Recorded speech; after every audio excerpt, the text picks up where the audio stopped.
This is the vote tally card. We're going to frame this one, okay? 218, 214.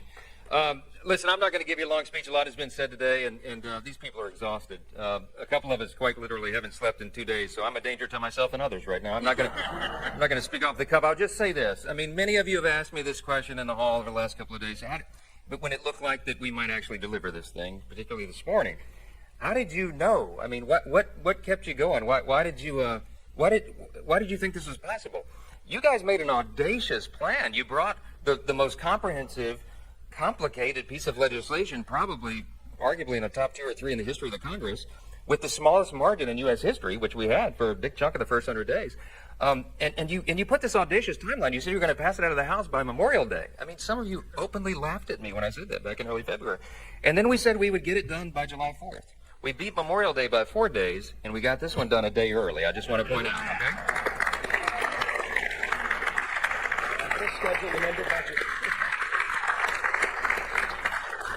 So the question was, I mean, well, like, why? Why did you do that? Why did you think that was possible? Because it sums up. I would sum it up with one word. It's belief. Okay. We had a vision for what we wanted to do as a group. We believed in the election cycle last fall that we were going to be given this great blessing of unified government, that we would have the White House and the Senate and the House aligned in alignment, unified government.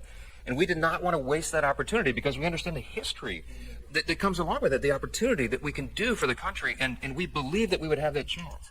And then I believe in the people that are standing here behind me. I believe in this group, every single one of them individually. Some of them are more fun to deal with than others, you know. I mean that with the greatest level of respect. I love every single one of my colleagues. Even the ones I got to spend the more time with, right? Because everybody's here, their motive is right, their heart is right. They're trying to do right for their constituents. They're trying to serve the greatest nation in the history of the world that we're going to celebrate tomorrow. We don't take that lightly.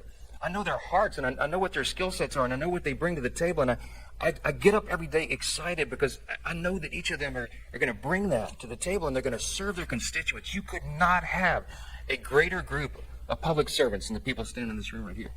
They will give their all for this country. And man, that's what the framers intended when they put this thing together 249 years ago.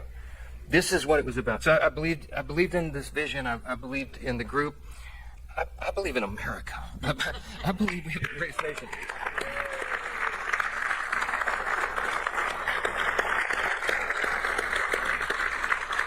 I'm going to say this very simply, and everybody here would articulate it in their own way. We had a tough 4 years before this last election cycle. America we were in deep trouble. And we knew that if we won, and we believed we would, and we knew that if we got unified government, we'd have to quite literally fix every area of public policy.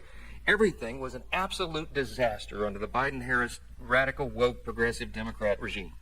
And we took the best effort that we could in one big, beautiful bill to fix as much of it as we could. And I am so grateful to God that we got that done as we did. Because of the dedication, yeah.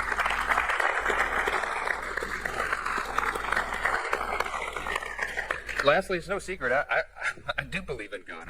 I believe in that motto that's up that I referenced in the floor speech a little while ago. I believe it. That is what has made our nation the greatest in the history of the world. And some people shake their heads and they think that's old-fashioned or something. That is a fact.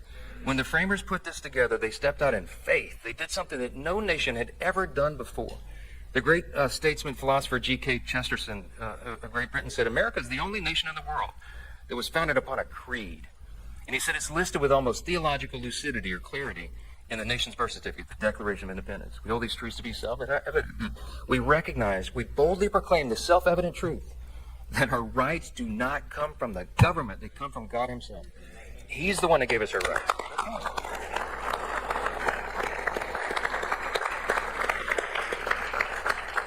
Abraham Lincoln said in the Gettysburg Address, we are dedicated to this proposition, to one nation, under God. A government of the people, by the people, for the people shall not perish from the earth. This is an experiment. It's only 249 years. Y'all, that's not a long span of time in human history. It's just a blip on the whole scale of human history. It is up to us to save it. It's up to the duly elected representatives of the people to come here and represent. And it's up to every single one of us. Of the people, by the people, for the people. All of us. So you got to be engaged, and we got to pass this along to the next generation. Reagan reminded us, freedom's not inherited in the bloodstream. It's got to be protected. It's got to be fought for. It's got to be taught to the next generation so that they will have the same liberty, opportunity, and security that we have all known and too often take it for granted. So I just want to say, we're going to get to the main event here. We're about to sign this bill and get it over to the White House, okay?